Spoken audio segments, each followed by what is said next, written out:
Elles s'appellent Céline Pagès et Eva Dmitrenko. Ce sont deux artistes diplômées du pavillon Bozio. Elles bénéficient toutes les deux depuis début février et ce pendant 6 mois d'un atelier situé sur le quai Antoine Ier mis à leur disposition par la direction des affaires culturelles. Nous sommes à l'initiative de l'attribution des ateliers d'artistes puisque nous tenons notre comité 2 fois par an. Donc nous sommes vraiment ravis que notre comité ait choisi ces 2 artistes pour participer à la fois à la vie monégasque, mais également à la vie créative de ces ateliers. Ces 2 artistes aux univers différents ont plusieurs projets en commun. Tout d'abord, la création d'un livre bien particulier. On a décidé d'associer nos pratiques avec Céline, c'est-à-dire que Céline produit des papiers et je fais de la broderie et nous souhaitions trouver une façon d'exposer notre travail ensemble.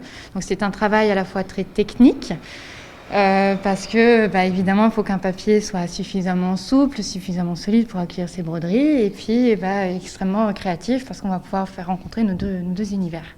Chaque page sera confectionnée et ensuite brodée dans cet atelier. L'objectif, une exposition transportable. Autre projet, une commande de la SBM, des Roses des Vents.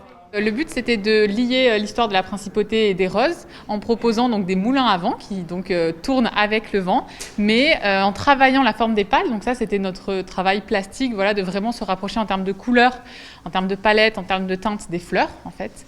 Et donc de mélanger à la fois la force du vent qui fera tourner ces roses et l'arrivée du printemps. Chaque année, nous décidons des thèmes trimestre par trimestre. Le trimestre pour le printemps était la vie en rose. On pensait qu'il y aurait un bal de la rose, il n'y a pas de bal de la rose et on n'aurait jamais imaginé qu'il y ait des événements aussi tristes qui se passent en ce moment. Mais on maintient ça parce qu'il faut aller de l'avant quand même. Essayons donc de voir la vie en rose malgré le contexte anxiogène.